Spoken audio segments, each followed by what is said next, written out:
Salut à toutes et à tous et bienvenue sur le plateau de Club Racing, le Racing Club de Strasbourg, toujours scotché à la 17e place de National. Ça commence à sentir vraiment le roussi pour les Strasbourgeois qui ont ramené pourtant un nul plutôt méritoire d'Orléans, un but partout. C'était vendredi dernier. Le client de cette semaine, c'est Bourg-Péronas. Coup d'envoi 20h ce vendredi soir à la Méno.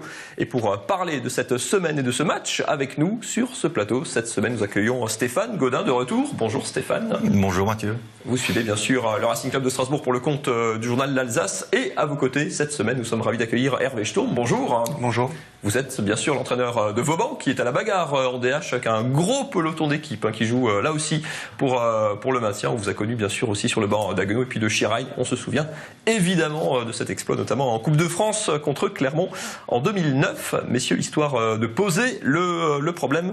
Petit coup d'œil au classement de ce championnat de national à 5 journées de la fin. Le Racing est donc 17e.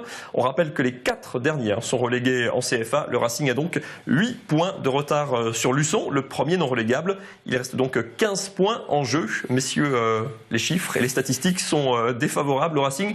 La dynamique aussi, Stéphane, le Racing n'a pas gagné depuis fin janvier, soit 10 matchs sans victoire.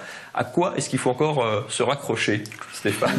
À la cathédrale qui est un petit peu plus loin et par laquelle il faut passer pour brûler un cierge. Honnêtement, si on cherche véritablement quelles sont les raisons d'espérer, il n'y en a pas beaucoup.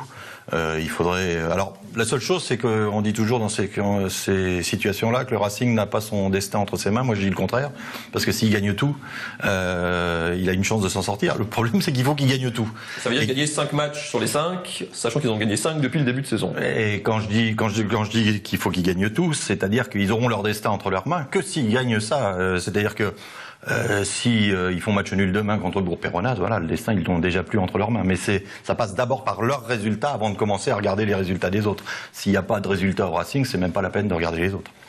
Hervé, vous aussi, vous êtes sous la menace. Vous jouez le maintien, en tout cas aussi avec Vauban, comme la moitié des clubs de DH, parce que c'est très serré. Alors vous avez un petit peu de marge dans l'autre sens, 5 points d'avance sur le premier légable. C'est ça. Au Racing, on a un peu tout essayé. On a changé les joueurs, on a changé l'effectif, on a changé le coach, on a restreint le groupe. On a essayé beaucoup de choses. Qu'est-ce que vous avez essayé? Qu'est-ce qu'on essaye dans ces cas-là? À quoi est-ce que vous croyez? Quand vous êtes entraîneur dans une situation difficile, il y a déjà la première chose, c'est est-ce que tu es en train de faire les bons choix? Donc tu te poses la question sur le système de jeu, sur le positionnement de l'équipe sur le terrain, sur les joueurs. Est-ce que on a trouvé de la complémentarité entre les joueurs ou pas? Des binômes, des associations de joueurs qui fonctionnent bien ensemble. C'est des questions que tu te poses. Et ensuite, c'est qu'est-ce que tu peux faire pour mettre en confiance les joueurs au niveau relationnel, au niveau de l'entraînement. Voilà, tu repenses tes séances plein de fois. Tu te poses plein de questions quand tu es dans une mauvaise passe. Et le problème, c'est de savoir d'où vient le problème. Et souvent, il est mental. Il est mental et c'est le plus difficile à gérer, ce problème-là. Parce que pour sortir de là, il faut que les joueurs puissent s'accrocher à, je dirais, quelque chose qui va leur redonner confiance. C'est un résultat, c'est ne pas prendre 2 buts sur un match. C'est par exemple pour le Racing un bon match nul à Orléans. Ce nul à Orléans, ça peut être le déclic ou c'est presque trop tard, c'est pas suffisant en tout cas. Ouais, j'en sais rien, on en parlait juste avant de prendre l'antenne. Le dernier bon match à l'extérieur du Racing, ça avait été Vannes. Tout le monde pensait après ce match-là, surtout qu'il sortait d'une série, enfin le Racing sortait d'une série de 5 matchs sans défaite à ce moment-là et avait perdu à la 94e à Vannes. On s'était dit c'est pas très inquiétant, ils ont produit du jeu.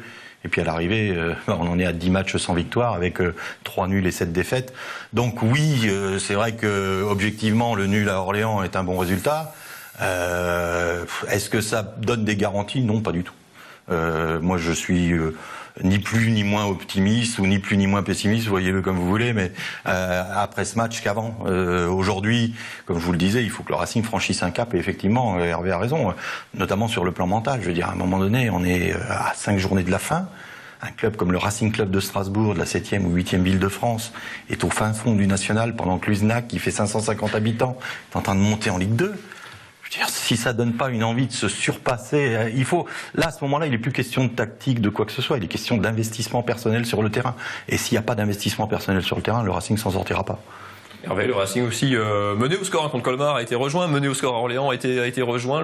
La fébrilité, le manque de confiance dont vous parliez, c'est le poison des équipes mal classées, c'est ce qui mine un groupe. Ouais, il y a une chose qu'il faut comprendre quand vous êtes coach et que ton équipe mène au score et que ça arrive plusieurs fois dans la saison et à se faire rejoindre, tu te poses la question déjà, est-ce que c'est pas physiquement qu'il plonge sur la fin de match, voilà, déjà athlétiquement est-ce qu'on y est, donc il y a déjà ce paramètre à prendre en question, essayer de voir s'il n'y a pas des choses à faire à l'entraînement pour corriger ça. Et ensuite il y a le facteur mental.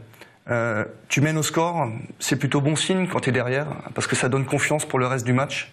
Par contre, il y a dans la tête des joueurs comme un déjà vu, où les joueurs ils se disent forcément, on menait déjà au score plusieurs fois durant l'année, on s'est déjà fait rejoindre. Et ils se disent toujours dans leur tête, ça peut encore nous arriver. Et l'équipe va reculer, l'équipe va, sans s'en rendre compte, elle va reculer, elle va être fébrile pour essayer de préserver le mince avantage qu'elle a finalement acquis.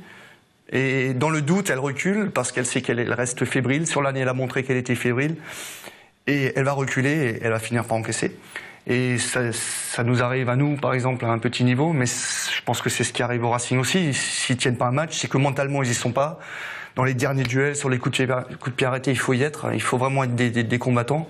Et c'est vrai que voilà, là, c'est juste l'aspect mental. La 14e place, on l'a dit et loin. On avait évoqué la semaine dernière aussi, Stéphane, le fait de jouer la 15e place. Alors, pour être premier relégable, là, c'est déjà un peu plus jouable parce qu'il y a des confrontations directes contre Colomiers notamment, qui est 5 points devant, 3 points potentiellement. Absolument, il y aura c'est le une match, place qui, ça veut dire c'est ce qu'il va falloir viser, ça peut devenir un objectif.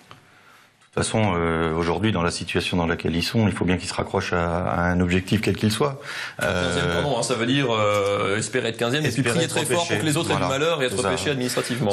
Vous misez, c'est comme quand vous achetez une maison en viager, vous misez sur le décès de quelqu'un, mais là c'est pareil, hein, vous êtes en train d'acheter une place en viager pratiquement en espérant que quelqu'un décède au niveau du dessus ou au même niveau ou peut-être en CFA, quelqu'un refuse à monter, ce qui est possible aussi. Et c'est toujours le club qui est dans la division du dessus qui est repêché dans ce cas-là. Hein. C'est pas le deuxième de la poule de CFA qui risque de monter à la place.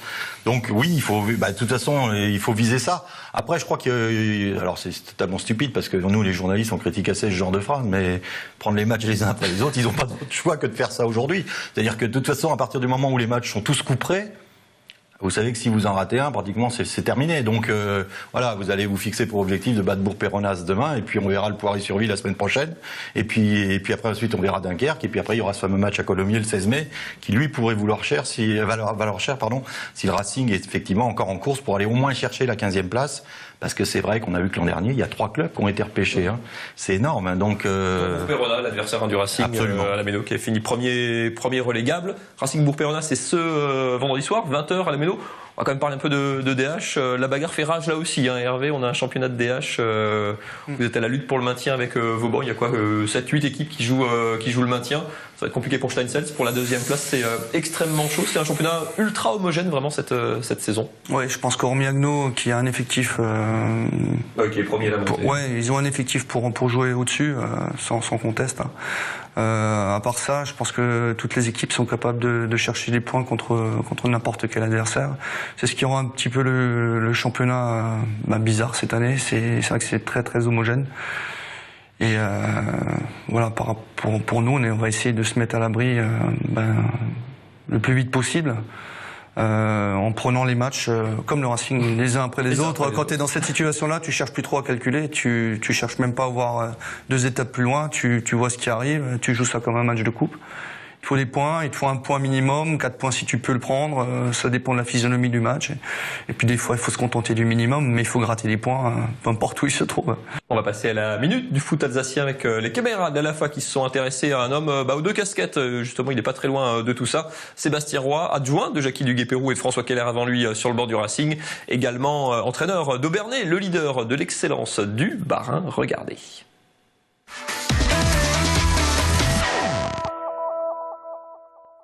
Donc ce soir on va démarrer la séance par un échauffement technique sur une quinzaine de minutes. Derrière on va faire deux séquences de conservation sur 2 thèmes différents, mais avec toujours le souci d'avoir la maîtrise du ballon. Et on finira par un jeu avec les gardiens.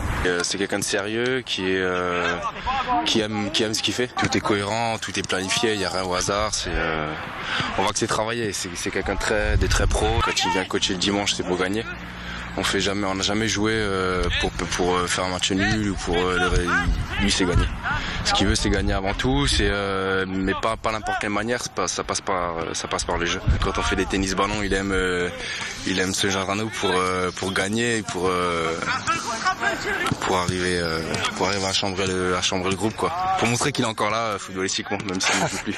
Les semaines sont chargées depuis quelques années maintenant, mais quand on a le privilège de faire ce qu'on aime et de pouvoir en vivre, c'est la plus belle récompense. Ça a des contraintes, mais c'est tellement agréable que voilà, c'est des semaines chargées. C'est sûr que la vie familiale en pâtit un petit peu, puisque il y a beaucoup de déplacements, il y a peu de présence à la maison, mais quand le cadre familial accepte ça, c'est que du bonheur.